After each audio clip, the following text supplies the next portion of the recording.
Hello guys, clear topic unique channel पर आपका स्वागत है। तो गाइस, अगर आप इस वीडियो पर आ गए हैं तो समझ लीजिए आपका एक भी टॉपिक नहीं छूटेगा।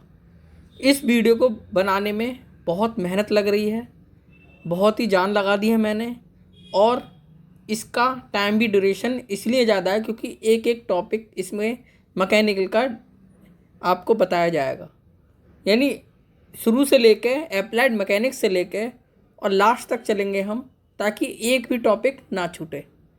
अब इसमें आपका एग्ज़ाम आने वाला है तो ये वीडियो पूरी देखते हुए जाएगा, आपका फुल रिवीजन भी हो जाएगा और आपको कुछ टॉपिक नहीं भी आते होंगे वो भी क्लियर हो जाएंगे।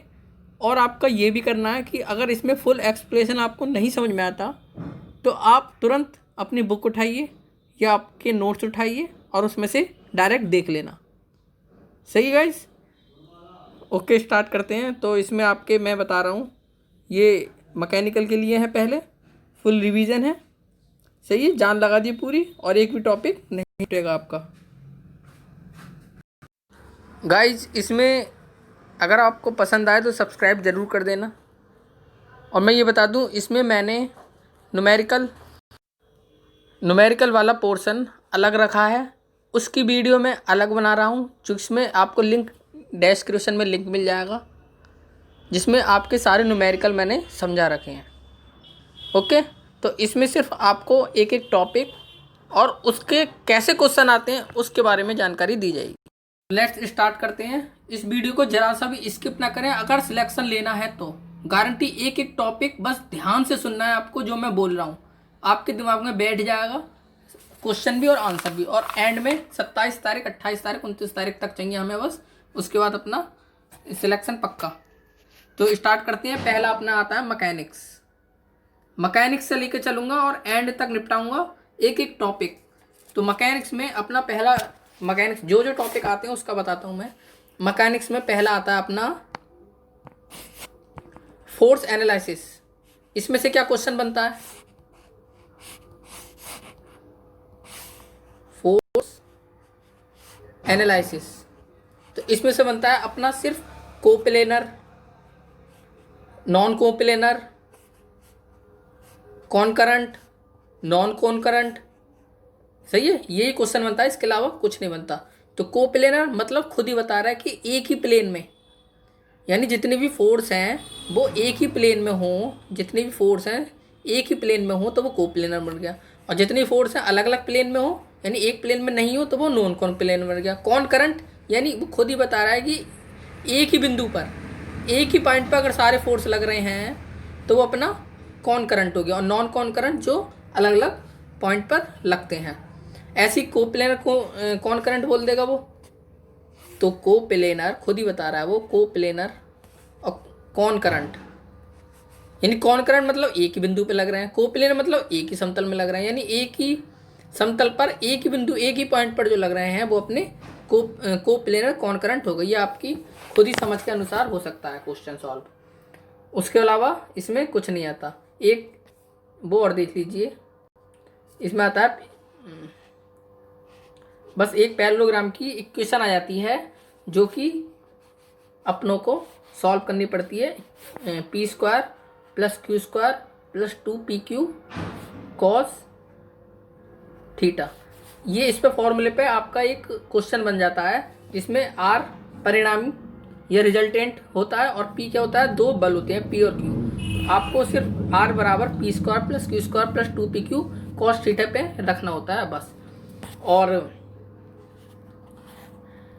और क्या बनता है इस पर, tan alpha equal to Q sin theta upon P plus Q cos theta. बस ये अपना एक टॉपिक खत्म हो गया, फोर्स एनालिसिस। इसके अलावा आपको कुछ नहीं करना, मैं सिर्फ एक मोटा मोटा रिव्यू दे रहा हूँ। इसके अलावा मैं आपको डीपली एक एक टॉपिक समझाऊंगा आफ्टर एसएससी 2020 के लिए। जुड़े रहिए चैनल से। अब नेक्स्ट टॉपिक आता है अपना मोमेंट ऑफ इनर्शिया। ये मैकेनिक्स चल रहा है, इसके बाद अपना सोम टॉम सब कुछ इसी तरह हम एक एक टॉपिक क्लियर करते हुए चल रहे हैं, मोटा मोटा जो आपको एसएससी में देखने को मिलेगा। तो जरा सा भी स्किप ना करें, वीडियो लंबी हो कोई दिक्कत नहीं है, बस 27 तारीख को आपका पेपर ज़बरदस्त ना जाए तो कहना। मोमेंट ऑफ इनर्शिया में पता ही होगा कि I बराबर mr² या mk² बोलते हैं।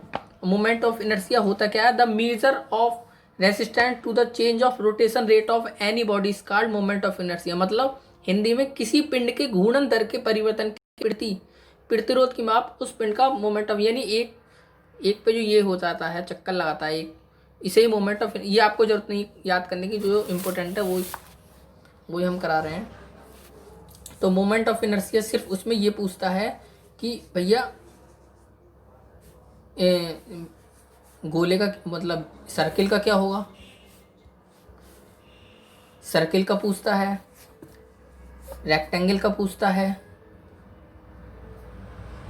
सही है। तो सर्किल का मोमेंट ऑफ इनर्शिया क्या होता है अपना πd4/64, और रेक्टेंगल का क्या होता है bdq/12 बस। और मोमेंट ऑफ इनर्शिया का डायरेक्ट जो भी मैं बता रहा हूँ, जो मैं टॉपिक बता रहा हूँ उस टॉपिक का मैंने डायरेक्ट लिंक डिस्क्रिप्शन में देता जा रहा हूँ। सारे मोमेंट ऑफ इनर्शिया मैंने याद कराए हैं, लिंक आपको डिस्क्रिप्शन में मिल जाएगा या चैनल पर विजिट करिए। इस पर मैं सिर्फ मोटा मोटा बता रहा हूँ, जो आते ही आते हैं। एक ये हो गया, एक ये हो गया, एक आपका ट्रायंगल का आता है, वो होता है bhq/12। इसके अलावा कुछ नहीं आएगा। रेक्टेंगल, ट्रायंगल और सर्किल, ये आपको कम से कम याद होने ही चाहिए, सही है। डिस्क का भी आ जाता है, वो इतना इम्पोर्टेंट नहीं है, लेकिन मोमेंट ऑफ इनर्शिया में सिर्फ आपका ये पूछता है कि ट्रायंगल का क्या होगा, सर्किल का क्या होगा और रेक्टेंगल का क्या होगा, सही है। मोमेंट ऑफ इनर्शिया का एक फॉर्मूला और लिख लीजिए, जो कि IP = IG + AH², इसका फॉर्मूला होता है। ये होता है एक समांतर अक्ष फिर में होती है, यानी पैरेललोग्राम फिर में उसके में लगता है। बस इतना ही पता होना चाहिए, आपका हो जाएगा काम। जिसमें A क्या है, A क्या है अपना एरिया, IG क्या है यानी गुरुत्व केंद्र से होने वाली जड़त्व आघूर्ण, गुरुत्व केंद्र से जाने वाली अक्ष के परितः जो जड़त्व आघूर्ण है वो IG कहलाता है। और H क्या अपना distance between CG and parallel axis, H जो है अपना वो समांतर अक्ष और गुरुत्व केंद्र के बीच की दूरी है, यानी CG की और पैरेलल एक्सिस की बीच की दूरी H हो गई। बस इतना ही आपको याद करना है। नेक्स्ट टॉपिक अपना स्टार्ट करते हैं, वो होता है फ्रिक्शन। इस तरीके से करोगे गाइस, यकीन मानिए अभी वीडियो चल रही है, वीडियो के एंड तक आपका एक एक टॉपिक क्लियर होगा, मोटा मोटा जो हम कंफ्यूजन होता है सब खत्म हो जाएगा। बस सुनते रहिए, कानों में जाने दीजिए बात, दिमाग में बैठने दीजिए, और कुछ नहीं करना आपको। स्क्रीनशॉट लेते जाइए, कॉपी पे लिखते जाइए। फ्रिक्शन में क्या करना है, फ्रिक्शन पता ही है आपको, सबको ही पता होता है। फ्रिक्शन में जो हमारे क्वेश्चन आ जाता है वो आता है स्टैटिक फ्रिक्शन से। और कोफिशिएंट ऑफ फ्रिक्शन क्या होता है, तो फ्रिक्शन अपना पहले μ = फ्रिक्शन गुणांक से पूछते हैं। कोफिशिएंट ऑफ फ्रिक्शन क्या होता है μ = F/R, ये याद होना चाहिए। और म्यू का मैक्सिमम वैल्यू जो होती है वो 1 हो सकती है बस। और बाकी आपको पता ही होगा, जो आप अगर आप थोड़े बहुत डिप्लोमा कराया, सबने करा, सबको पता होता है फ्रिक्शन क्या होता है। या सीमांत मतलब सीमांत घर्षण, लिमिटिंग फ्रिक्शन क्या होता है, जब वस्तु चलने ही वाली होती है तो हमारा सीमांत घर्षण हो गया। अब वस्तु चल गई तो हमारा गतिज या फिर मूव हो गई तो डायनेमिक फ्रिक्शन हो गया। बस यही, बस घर्षण गुणांक मैंने बता ही दिया, μ = F/R। और स्टैटिक घर्षण मतलब जब वस्तु रुका हुई है अपनी जगह पे, वो अपना स्टैटिक फ्रिक्शन हो गया। देखिए कोफिशिएंट ऑफ फ्रिक्शन है, ये 1 तक वैल्यू होती है, लेकिन ये पूछते हैं क्वेश्चन कि ये डिपेंड्स किस पर करता है, तो ये नेचर ऑफ सरफेस पर, नेचर ऑफ सरफेस, इस पर ये डिपेंड करता है, सही है। और अब अगला क्वेश्चन पूछते हैं एंगल ऑफ रिपोज क्या होता है, एंगल ऑफ रिपोज। तो ये कुछ नहीं होता है एंगल ऑफ रिपोज, यदि ये किसी ये है एक नत समतल का क्षैतिज सतह से वह कोण है जिस पर कोई पिंड नीचे की ओर गति करना प्रारंभ करता है, सही है। यदि कोई पिंड है वो नीचे की ओर गति करना प्रारंभ करेगा, इसे ही एंगल ऑफ रिपोज कहते हैं, हिंदी में कहते हैं विश्राम कोण। जैसे कि नाम से ही पता है विश्राम कोण, यानी विश्राम में वो नीचे की ओर गति करने ही वाला होता है, गति करना प्रारंभ करता है, उसे एंगल ऑफ रिपोज कहते हैं। तो ये हमारा एक इंक्लेशन में होता है, बस यही याद कर दिए। और इक्वल टू अपना tan phi भी होता है। और नीचे सरकने के लिए बस इतना और याद करिए, P इक्वल टू, इसका एक फॉर्मूला होता है W sin थीटा। तो किसी रुक्ष क्षैतिज सतह पर एक पिंड को सरकने के लिए आवश्यक न्यूनतम बल वो अपना P equal to W sin theta लगेगा, यानी minimum force required to slide up body on a rough horizontal force. बस ये क्वेश्चन न्यूमेरिकल में आ जाता है, तो डायरेक्ट आप ये रखेंगे और आंसर आ जाएगा। नेक्स्ट टॉपिक पे चलते हैं। अगला टॉपिक है मैकेनिक्स में मशीन, जो कि एसएससी में कम ही देखने को मिलता है, लेकिन इसका एक क्वेश्चन आ जाता है। इसमें कि मैं सिंपल बता दूं, यानी यांत्रिक एफिशिएंसी क्या होती है, W/P। डायरेक्ट सुनते जाइए, वेग अनुपात पूछते हैं, वेलोसिटी रेशो Y/X। तो ये तो एसएससी में नहीं आती, लेकिन यांत्रिक दक्षता मैकेनिकल एफिशिएंसी जरूर आती है, जो कि mechanical advantage upon velocity ratio होता है, जिसमें वेलोसिटी रेशो मैं बता चुका हूँ Y/X, और मैकेनिकल एडवांटेज W/P बताया। बस इसके ऊपर न्यूमेरिकल आ जाता है, बस और कुछ नहीं करना। लेकिन इसमें स्क्रू जैक की दक्षता बहुत पूछते हैं, UP+C में भी और इसमें भी।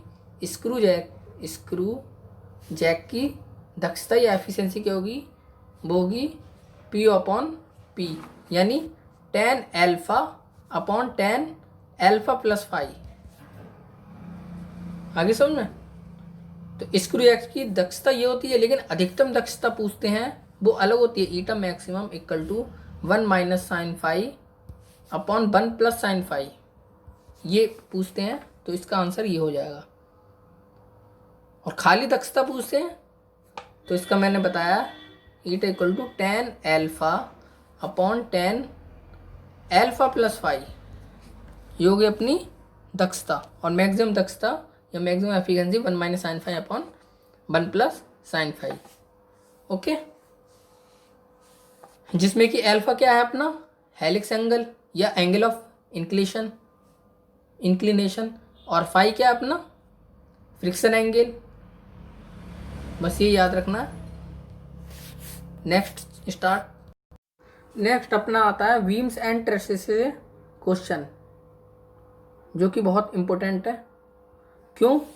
क्योंकि इसमें मैक्सिमम यही पूछना है, M इक्वल टू 2J-3, ये होता है अपना परफेक्ट फ्रेम के लिए। M इक्वल टू 2J-3 होता है परफेक्ट फ्रेम के लिए।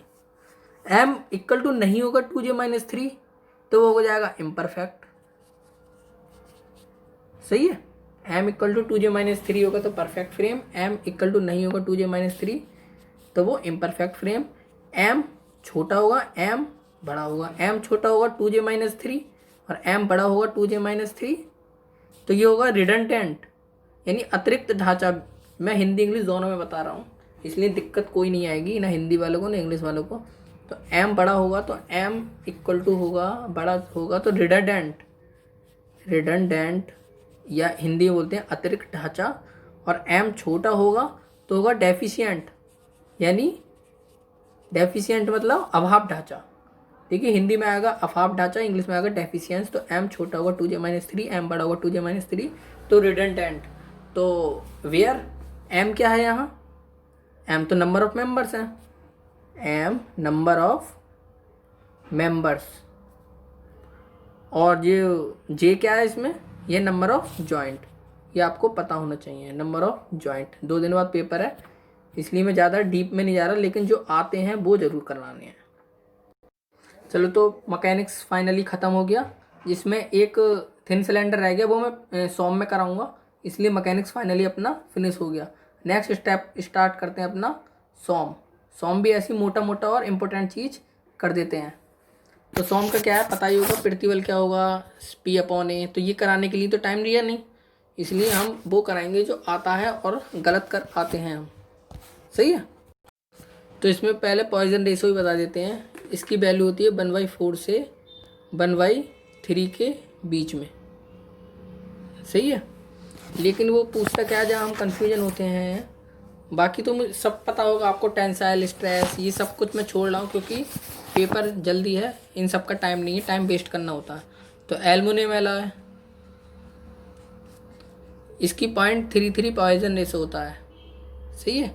और कॉर्क का अपना 0 होता है, स्टील का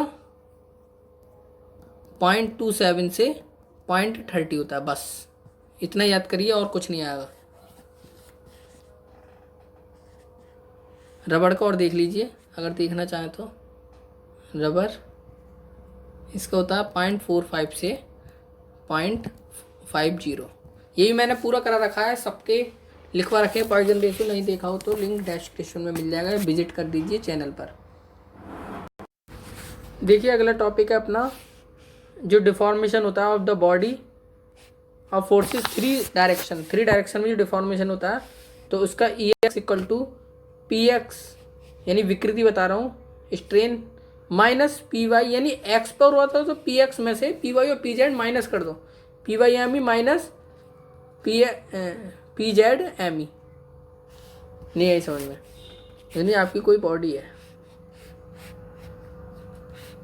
इस पे डिफॉर्मेशन तीनों साइड से हो रहा है, एक्स वाई जेड। तो आपको क्या करना है,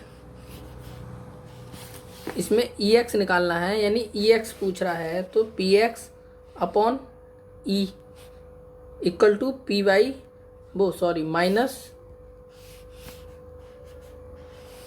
माइनस ये लगा दिया minus P Y upon M E minus P Z upon M E. इसी तरह पी ई वाई पूछे, ई जेड पूछे तो यहाँ ये हो जाएगा, ई एक्स पूछा है तो एक्स में से वाई जेड घटा दिया, और वाई पूछा है तो एक्स जेड घटा देंगे, और जेड पूछेगा तो एक्स वाई सब्ट्रैक्ट कर देंगे। लेकिन जब जो चीज़ सब्ट्रैक्ट कर रहे हैं उसमें एम ई करना है, सही है। तो बस इसमें यही आता है। और वॉल्यूमेट्रिक स्ट्रेन आता है। वॉल्यूमेट्रिक स्ट्रेन क्या होता है, वो अपना होता है E V equal to E X plus E Y plus E Z. Next volumetric strain in circular bar, यानी सर्कुलर बार है उसमें वॉल्यूमेट्रिक स्ट्रेन क्या होगा, E V equal to E 1 minus 2 upon M. यानी किसी वृत्ताकार छड़ में आयतन विकृति है ये होता है। दूसरा टॉपिक चल रहा है अपना E equal to 2g1 plus mu, ये तो आपको पता ही होना चाहिए। E G equal to 3k1 minus 2 mu, लिख के नहीं बता रहा हूँ, direct E equal to 3kg upon 3k plus G. आपको सबको बच्चों को पता होता है, ये सबसे पहले यही पढ़ते हैं हम। नेक्स्ट टॉपिक है अपना strain curve of mild steel. ये आपको सिंपल है, पता होना चाहिए, ये डायरेक्ट बता देता हूँ बस। यहाँ A B C D E F, सही है। ए क्या होता है, प्रोपोर्शनल लिमिट, यहाँ ए जो होता है वो प्रोपोर्शनल लिमिट होता है, फिर बी होता है इलास्टिक लिमिट, सी होता है अपर यील्ड लिमिट, डी होता है लोअर यील्ड लिमिट, और अपना क्या है ये आपको पता ही होना चाहिए, बस रिव्यू दे रहा हूँ मैं जरा सा। ई क्या है अपना अल्टीमेट पॉइंट, और एफ क्या है अपना फ्रिक्शन, ये आपको पता होगा आई थिंक। तो ये लास्ट टाइम मोमेंट चल रहा है, तो मैं नहीं चाहता कि आपका टाइम बिल्कुल बर्बाद हो इन सब चीज़ों में। ये छोटी छोटी चीज़ें हैं, सबको पता होती हैं, सही है। इसलिए मैं प्रॉपर्टी जो है वो भी छुड़वा रहा हूँ, जो कि आपको पता होगा। स्टिफनेस क्या होती है, रेजिलियंस क्या होता है, टेंसाइल क्या होता है, सही है। ये चीज़ आप बुक से पढ़ लेना, जो इम्पोर्टेंट है वही करा रहा हूँ, जो कन्फ्यूजन है हम छोड़ देते हैं। नेक्स्ट टॉपिक अपना क्या है, ढलवा लोहे के लिए ये चीज़ है इम्पोर्टेंट। ये ढलवा लोहे के लिए जो ग्राफ होता है, या strain curve on caste iron strain, तो इसका क्या होगा, सीधी लाइन जाएगी और ये यहीं टूट जाएगा। इसी तरह ये हो गया कास्ट आयरन के लिए। नेक्स्ट अपना एल्युमिनियम के लिए। एल्युमिनियम के लिए क्या होगा, ये इस तरीके से ये ग्राफ देते हैं भाई, बाकी चीज़ तो सबको ही पता है। सबको पता है माइल्ड स्टील के लिए क्या चीज़ क्या है, लेकिन जो चीज़ हमें आती है एग्ज़ाम में और वो चीज़ हम क्यों छोड़ते हैं, क्योंकि वो पढ़ाई नहीं जाती। सिर्फ यूट्यूब पे या हर जगह वही चीज़ पढ़ाई जा रही है, वही रिपीट करी जा रही है जो सबको आता है। इसलिए मैंने पहले ही वो छुड़वा रहा हूँ, क्योंकि वो तो आता ही है। क्योंकि मैं स्ट्रेन की डेफिनेशन, स्ट्रेस की डेफिनेशन कराने लग जाऊँ तो टाइम भी सेव होगा, सिर्फ आपका टाइम बर्बाद होगा और कुछ नहीं है। तो कुछ मैं बता देता हूँ, जैसे रेजिलियंस क्या होता है अपना, इसे हिंदी में कहते हैं लचीलापन। हिंदी की डेफिनेशन से भी बहुत इजी निकल सकता है। तो रेजिलियंस क्या होता है, the ability of material to exhibit considerable elastic recovery on the release of force. Hindi में बता दूँ, बल हटाने के बाद किसी पदार्थ द्वारा अच्छी प्रत्यास्थ वापसी।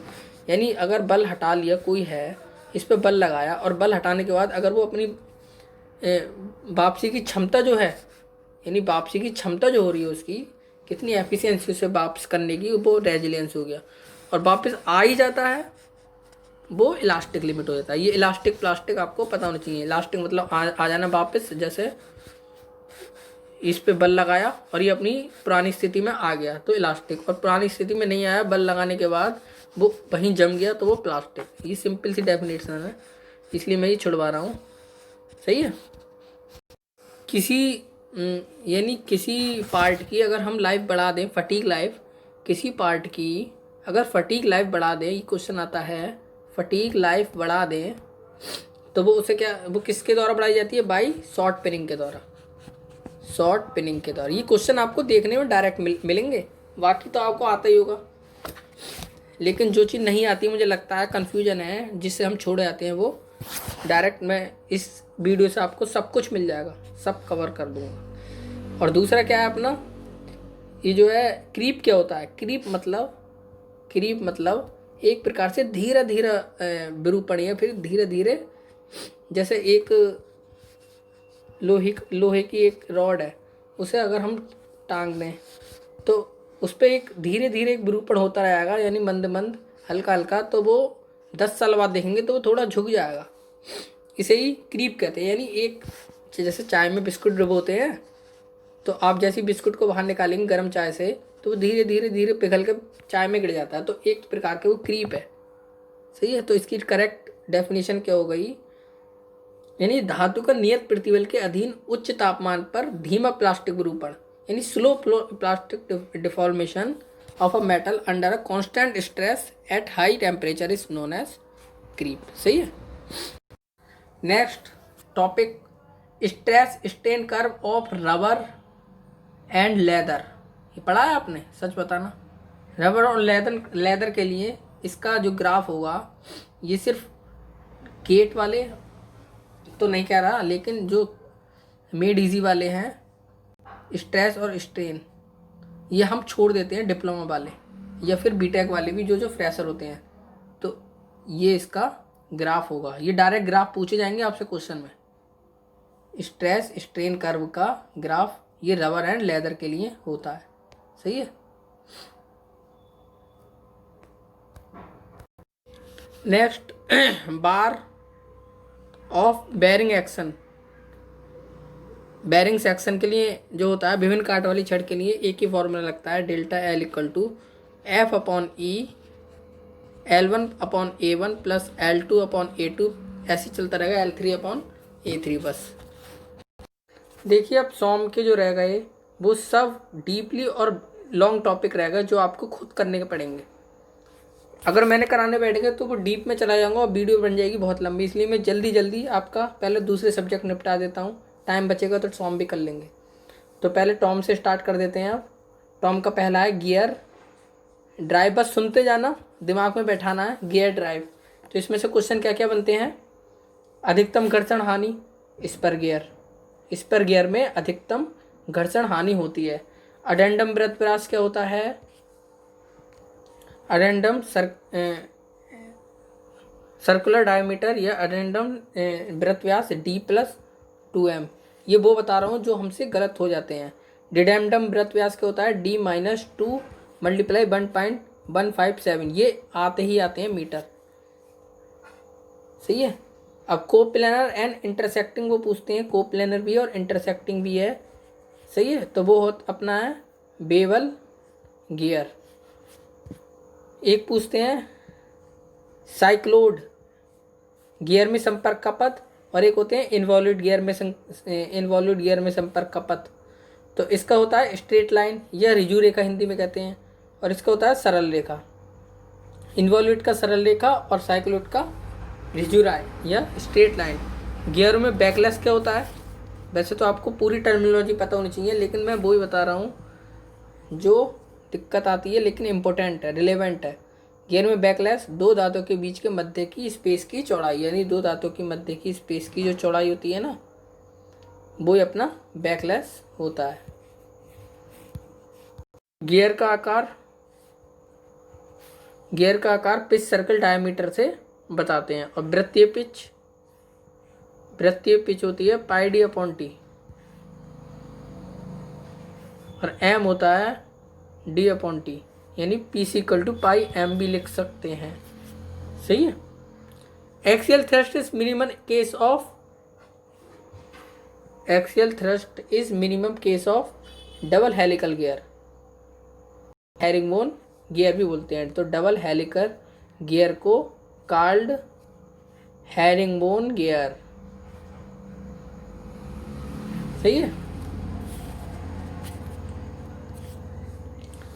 नेक्स्ट अपना आजकल गियर में the most common geometric form कौन सी होती है? वो इन्वॉल्यूट ही होती है अपनी मोस्ट कॉमन ज्योमेट्रिक फॉर्म।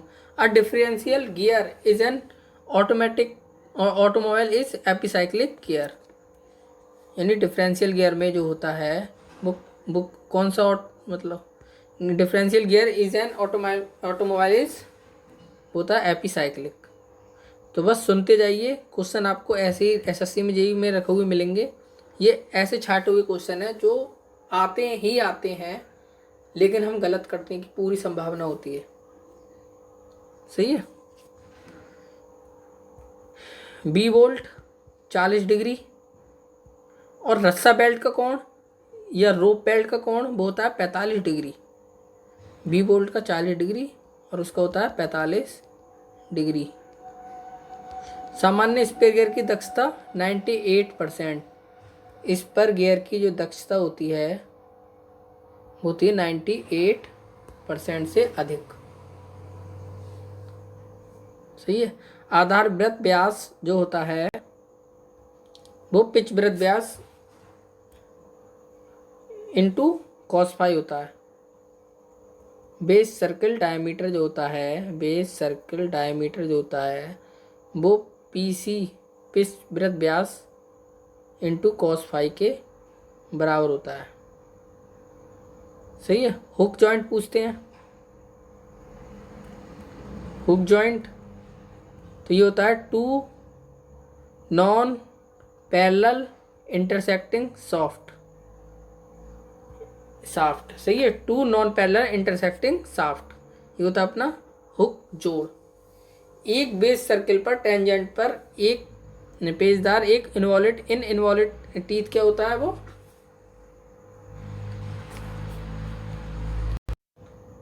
देखिए माइटर गियर क्या होते हैं? माइटर गियर का यूज़ क्या होता है? वो इक्वल गति के लिए, इक्वल मोशन या इक्वल गति के लिए यूज़ किए जाते हैं माइटर गियर।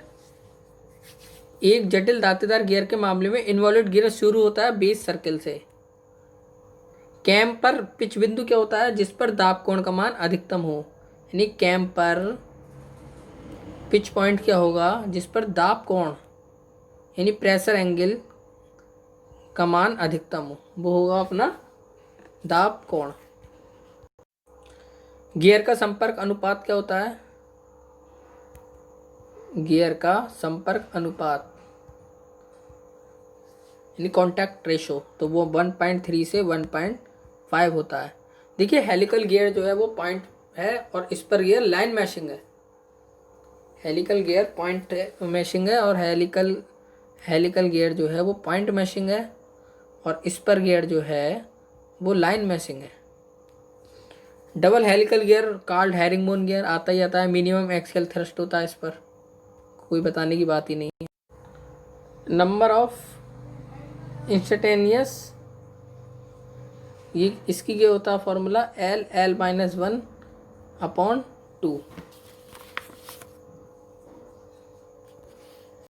क्वार्टर जॉइंट जो होता है वो तनाव और संपीड़न यानी कंप्रेशन और टेंशन दोनों के लिए यूज़ होता है। लेकिन क्वार्टर जॉइंट किस किस को जोड़ता है, होता है स्टीम इंजन के क्रॉस हेड को जोड़ता है वो पिस्टन से, यह बॉल रॉड के सिरे को कनेक्टेड रॉड से जोड़ता है। यह फाउंडेशन बोल्ट पर यूज़ किया जाता है। इन 3 चीज़ों पर अपना क्वार्टर जॉइंट यूज।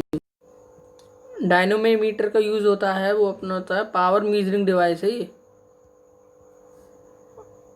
और टी नॉट जब बेल्ट पुली पर चलती है तो तनप यानी टेंशन का जो एडिंग होती है, जो सम ऑफ टेंशन होता है वो T0 = T1 + T2/2। ये वो क्वेश्चन है जो डायरेक्ट एग्जाम में आते हैं।